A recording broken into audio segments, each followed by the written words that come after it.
Hello, everyone, and welcome back to JaianMusic Notes. I am back with my very good, marvelous friend, still marvelous, Morgan Caswell. How are you? I am still feeling good on that marvelous, still glowing Still from the glowing. marvelous praise. Yes. Wow. On the last episode, Morgan and I started deep diving the two works that are Sigur Rós' Tack and the Zenkino Terror soundtrack, original soundtrack, the score of it by Yoko Kanno. A lot of good introductory comparisons and differences that we noticed. I really recommend you to go listen to the last episode of the podcast because this is a part 2. This is JaianMusic Notes, the podcast where we nerd out about anime music. Sometimes I do solo episodes. Today it's a guest episode. And before we get into all that, a big thank you to the sponsor of the podcast, Laser Audio Technologies, that make incredible creative effects plugins such as Fram and Glow. If you want to elevate your sound, transform your sound, go over to laser.io and use code JaianMusic for 30% off. Where we last left off, we were really talking about how the influence of this album Tack and how, the music we make, it's you can't really say from scratch because there's so many influences out there and we're always consuming media and there's all these different places that takes us. For me, a big difference that I felt that we didn't really get to talk about was that the album Tack ends with Hey Satan, which stands for the haystack. This particular song is one that I found to have like this floating, chorusing vocal that was so nice. And it was just like a beautiful goodbye track. It made sense for me to be placed at the very end. But if you look at the very end of Terror and Resonance, it's a difficult pill to swallow because we get very attached to these two characters, 9 and 12. I won't spoil it any further than that. But at the end, we kind of have acceptance with Vaughn as the use as the final track of the series, playing in the outro credits. It's the only time it plays as an outro song. What were your thoughts on the way these two works end? The closers. That's pretty good. So the thing is in Terror, right, when the ending of Vaughn, which is really cool because essentially if you watch the show and then you listen to the album, like to the soundtrack, there is something quite special that does happen, right? Because Vaughn it's sort of like this, oh God, how do I explain? Not a highlight of beauty, but it's so pretty, the track Vaughn. And the way that it flows, it's very light. It has this very like soft flow to it. And it's something where I feel like when you finish the entire work, like you've done all of Terror, you've seen it, you've heard it. When you get to that, you get this, you do get this feeling of acceptance, but you also get to sort of like relive the best parts, right? For just one last time, right? Because the story is over in that way, right? Like you finish the show and everyone has that, post-show depression when you've watched a show you really liked and now you're sad because it's over. But there's something where putting Vaughn at the end is kind of like, is kind of this weird, not this weird, but it's this kind of, it's a bit of a bold choice because I feel it's like I listen to the whole album and then at the end I get to sort of like get this high back again, right? And I think that's really a strong way to do it for Terror. But I find for Hey Satan, it's kind of like, it's a great goodbye track, but it's also sort of in an album that feels like almost every song is a goodbye track. It's surprising how they were able to make the most goodbye track of an album of goodbye tracks. It's almost they surprised me in that way, because I feel like you could easily, okay, I'm gonna have to look at these names because I can't say them. I'm gonna do the best. I'm sorry, Icelandic. But there's a couple tracks that easily like I feel like like Gong could have been the final track if they wanted, because it ends with a little bit of a. You always want to end an album like this with like a slight deviation in the sound palette, and I find that Hey Satan does do this, but it also it very much gives you kind of how do I say it? It's slightly different, but without being like off-putting. There's a lot of albums that try to end kind of like when you're doing an essay, like ask a question at the end, right? A lot of albums kind of try to end with like a track that's maybe a bit too weird to be in the heart of the album. In this one though, it actually gives you a slight difference in terms of just the not the palette of the arrangements and stuff, but specifically it sounds like might sound stupid, but it almost sounds like it's a different air. Like we're in a different place. In the other tracks, we're on the beach, we're in the forest. In Hey Satan, I feel like we're in a different dream, right, than the other ones. But I feel like both tracks they kind of do something where at the end they bring something that is very very powerful. They bring a very sort of powerful conclusion that to the projects, but without necessarily with the pieces of the sounds you've heard before, but just with a slight difference.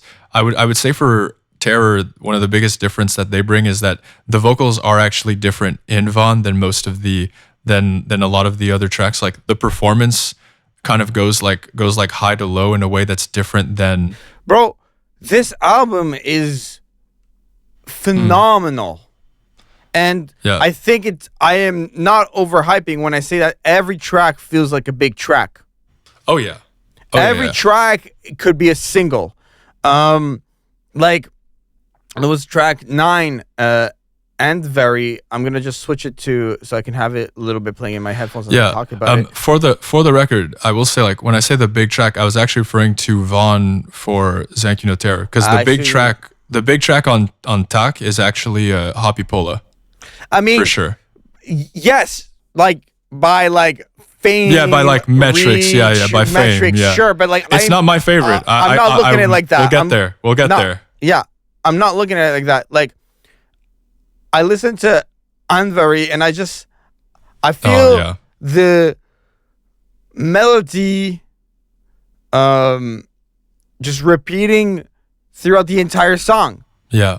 Like it just never goes away, but it comes back differently. It just feels like rhythmically stimulated and always breaking in and coming back. I find it to be so incredible in its structure, and I feel like you listen to stuff like that, you have to like think of it the way this is. Like Watanabe listens to this, tells Yoko Kanno, this is the inspiration, this is where I want to go, this is the direction. And then you have someone like Yoko Kanno who has who I have had the privilege of seeing play live. Her only ever live performance in North America. I took a 9-hour bus ride to see this thing, and I left right back on the bus. Went all the way down to New York. She sees and feels music like no other. She is a talent that is very much in that uncomparable range. Like, of course, she's going to be able to like bring the music to life in Zank No Terror with that influence, and you hear it transformed and incredibly done. I was doing some deep diving, Morgan, here. And I'm. Go ahead. No, because I was gonna say like go ahead. I'm excited to do the deep dive, but I really would like, before the end of it all, to hear what your favorite song on this album is, and I will tell you mine. But I'm curious, like if you had to pick one, like which is the one that speaks the most to you? To me, and, you have one chance out of 11 of having the same as mine. I don't think we will have the same, but for me, because of symbolically how it's hit me when I was listening to it earlier, and because I do personally feel like how we were saying this album picks up and drops off and picks up and drops off. Milano does it so well for me, and for that and the Italian in me, beautiful music. Yeah. No, that's a great choice. I mean, that's a great choice. I to be honest, they're all just, there's no choice where I'd be like, oh man, tasteless. But that is a really great track. It's always a huge highlight when I get there. And allow me, I have to say, bella musica. Just throwing a little bit of Italian into today's episode because awesome. Yes, but carry on with yours. What's your favorite? Yeah. So my favorite is track 5. Say le. I'm again not sure, but this is my favorite, and this is the one where, I mean, the first time I had ever heard it was something else, because this is an album where the first time I put it on the speakers at my home. I'd picked it up from the store. I actually got it because the album cover looked nice. I did a bit of a blind buy there. I had heard of Sigur Rós, and I just went to the store, looked at the albums, and I was like, oh, this one looks nice, so I'll pick this one up.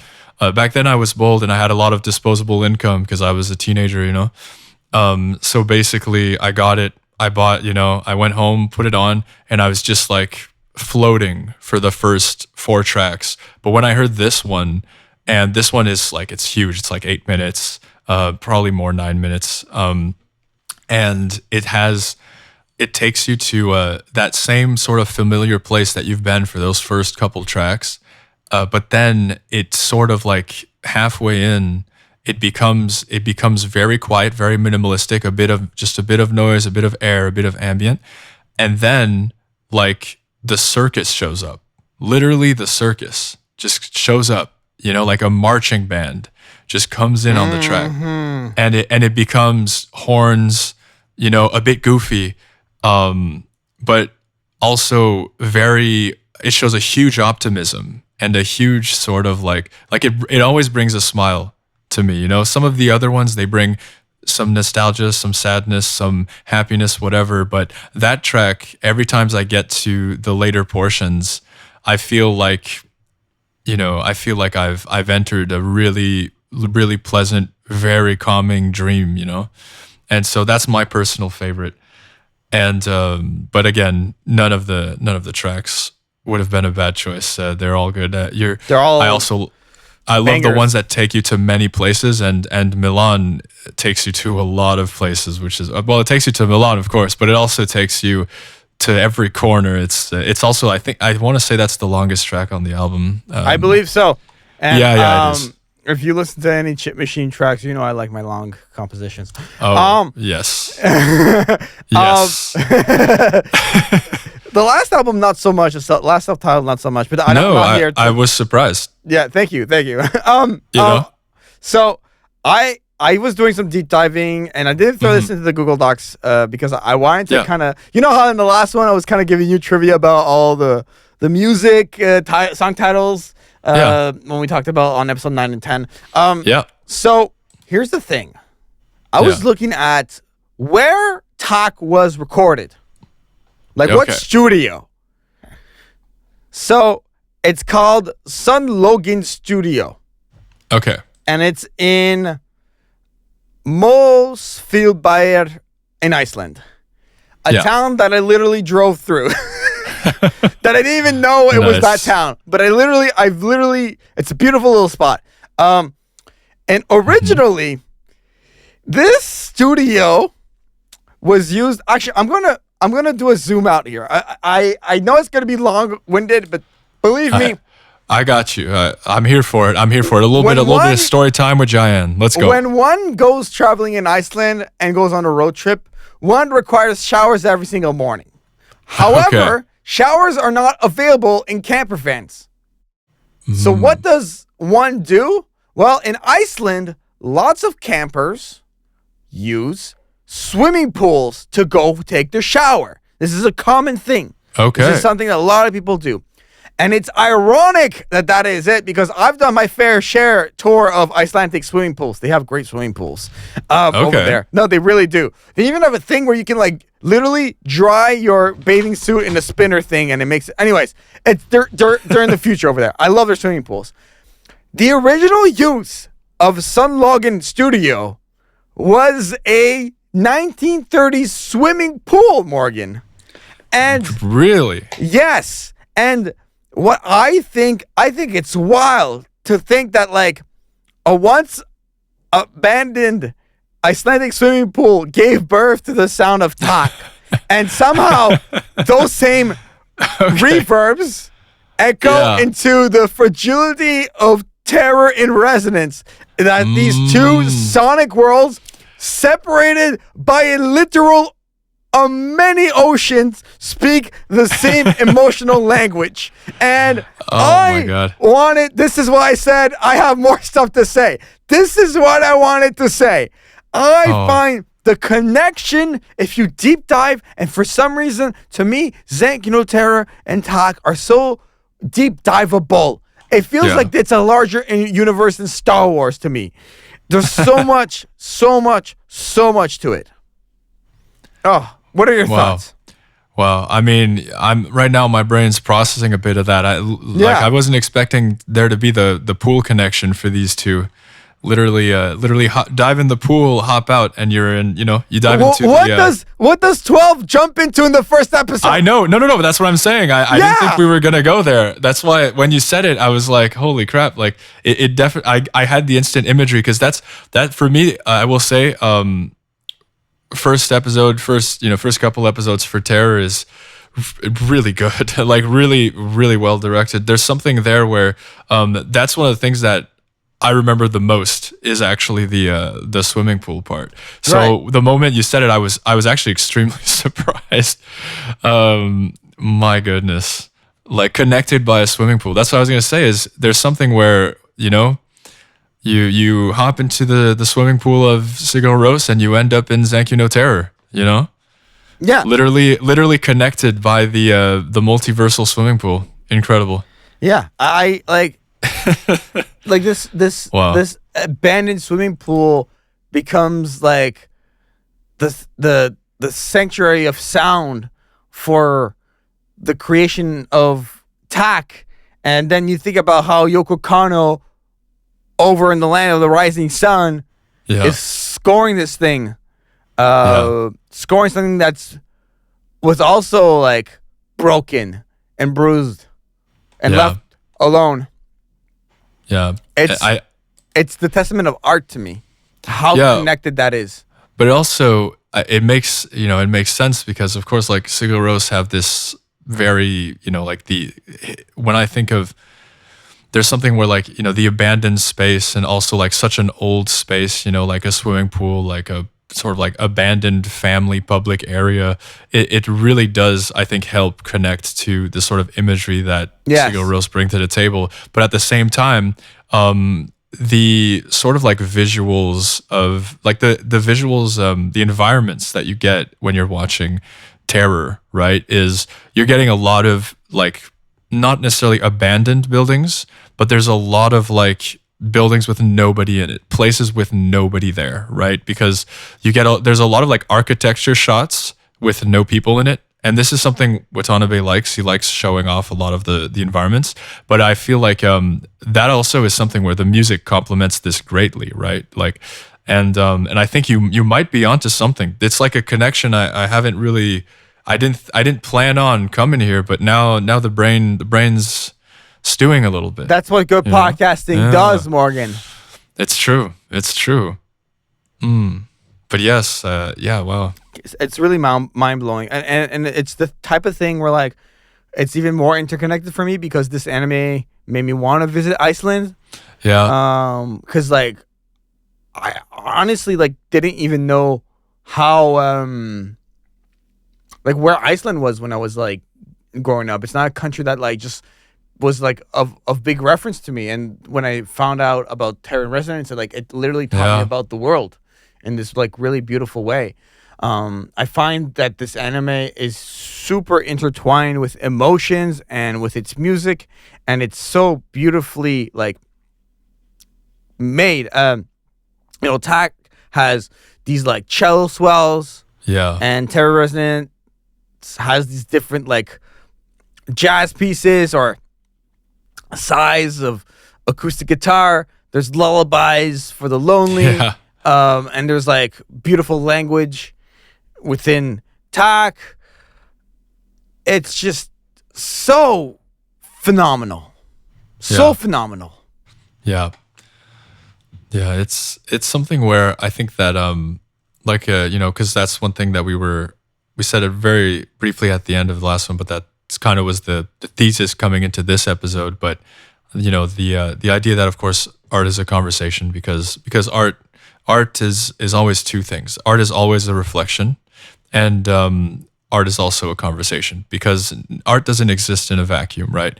It's not possible to create art out of absolutely nothing. It always either reflects something or it always reflects something, but it also is a conversation because it exists within a context in which other art came before it, other art will come after it. And I find that Right.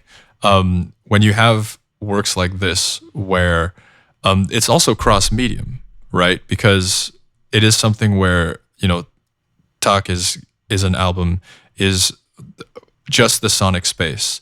And yes, Terran Resonance, Zankyou no Terra, the soundtrack is very much worthy of standing on its own, similar to other Kanno works. Like Bebop has 5-6 albums worth of music that stands on its own. But there is something where the music of Terror is not just it just happens to be that I like Sigur Rós, so that's the music of Terror. No. The actual Iceland is in Terror and Resonance. It is key. It's instrumental to the story and to the setting of everything, right?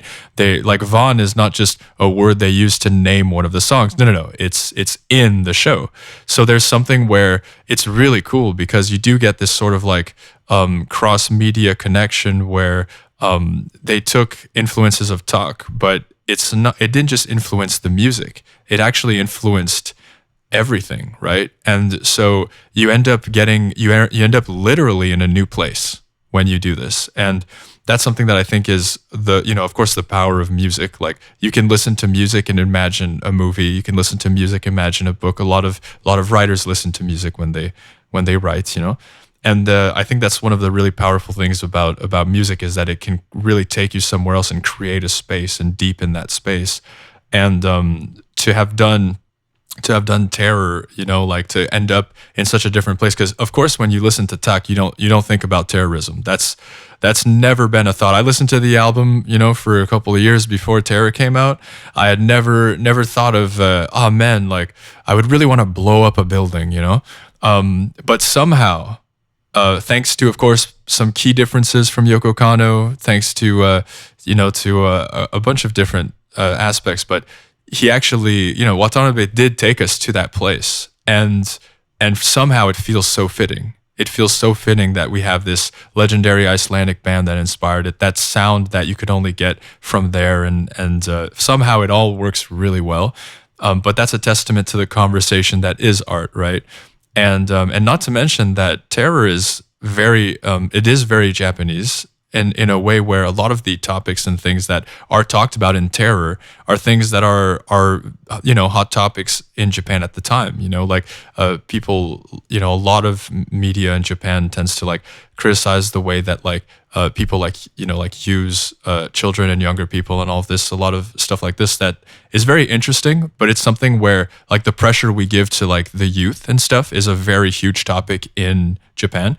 And I find it's interesting because Terror is about that in many ways, but it also in all three characters, it really tackles a lot of that. But it's interesting because it does this, but it also it does this with a huge inspiration of ideas of hope and things that they get from Sigur Rós, from that, like from something that's from Iceland, and it shows sort of like a crossing borders and, connecting thematically things from different places and being inspired by something outside of your home, but that inspires you to tell a story from your home, and that's something that, again, you only get from these sort of like cross media influences, right? Like art doesn't just influence its own path, right? It's like music doesn't just influence music, films don't just influence films, right? And that's probably one of the coolest things about this whole conversation and about these two works being compared. I think it's really that relationship where they both get to be, it's a conversation, but it isn't a one-way one. It's not just, oh, you listen to Tak and then you watch Terror and that's the progression. No. You listen to Tak, you watch Terror, you go back to Tak, and then you go back to Terror, and you can just cycle like that, and you're gonna discover new things about each other. You get your buddy to make you. Hey, by the way, I noticed you're an anime fan, a big fan of this anime that you keep talking about and all the time. Did you know that the soundtrack was actually influenced by this album? And I go, what are you talking about? And he's like, no, dude, like for real. I'll send you a link when I get off the metro. And I'm like, dude, okay, sure. And then I'm like, wait a second, why does this sound exactly like Terror in Resonance? It's because Terror in Resonance was inspired by it. And I remember when you, because I love this album, I've for a long time, and I remember after you I was like, oh, so I send you it, and then I think like the day after or something, you were like, my God, this is amazing. This is and that reaction, I remember, like, it really it reminded me of like how I felt when I first heard it, and it's I in that moment I had that classic feeling of like, if I could listen to it for the first time again, because it's good stuff. It really is good stuff. It's phenomenal. Do you have any like more big thoughts? Because I would personally start easing into like final thoughts. Because I feel like we've really like put a beautiful bow on this thing. Yeah, I mean, honestly, like I'll talk about anything you want to talk about here. If there's things you really want to get off your chest, I'll be happy to. I feel like I've said what I needed to say. For me, it was the big studio thing that I wanted to like keep for. Because I felt like it was just like so good and it deserved its own episode. Swimming pools, Yeah, and I'm just happy that we did get to, because when we ended last episode, I was hoping to talk about like the two works just as a whole, and I'm happy that I got to do that this time. So that's great. Perfect. And for me, like I brought it here, like to me, like this whole double episode was all about what ties Tak and Terror in Resonance together, and it's not just Japan and Iceland. It's not even like the genre of music. It's that they both hold emotion gently, and they let silence speak, and they let melody mourn, and they let harmony offer a hand. And Watanabe didn't just take sonic inspiration from Sigur Rós. I feel like through Yoko Kanno's genius, it was transformed. And Terror in Resonance became its own Tak. Not a copy, but a conversation. And as artists, maybe that's our highest goal. Not to echo the world around us, but to respond to it with our proper art, with our own art. And that's what I do personally. Like when I wrote this what I just read, like that's what being a cover song artist with JaianMusic is really about. It's like listening to all these pieces of music I loved as a child, and now I get to like just rebroadcast them online for literally millions to listen to. And it's like, it's a dream come true. And this podcast is super important to me because it allows me to say the words that my music doesn't let me say. So all in all, I'm just super glad I got to this episode with you, man. What are your final thoughts, Morgan?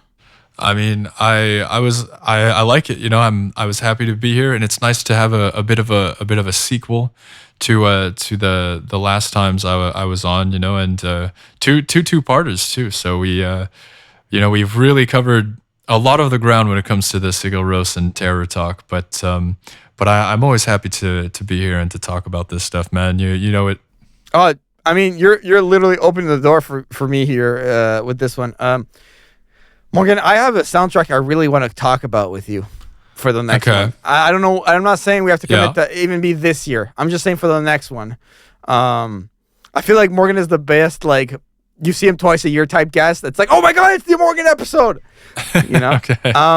Yeah. How would you feel about talking on the soundtrack of Wolf's Rain? Wolf's Rain, nice.